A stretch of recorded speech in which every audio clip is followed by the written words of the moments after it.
চুক্তি আইন ও টর্ট আইনের বিষয়কোড 502।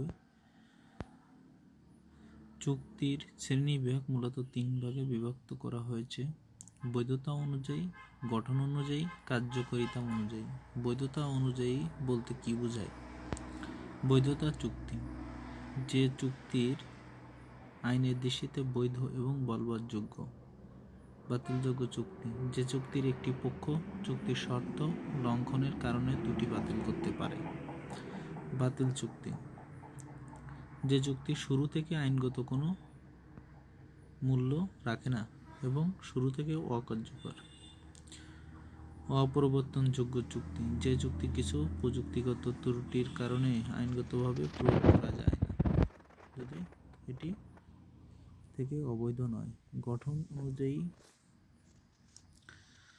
একতরফা চুক্তি যেখানে এক পক্ষ তার বাধ্যবাধকতা সম্পূর্ণ করার জন্য প্রতিজ্ঞাবদ্ধ থাকে এবং অন্য পক্ষ এখনো তার প্রতিজ্ঞার জন্য অপেক্ষা করছে।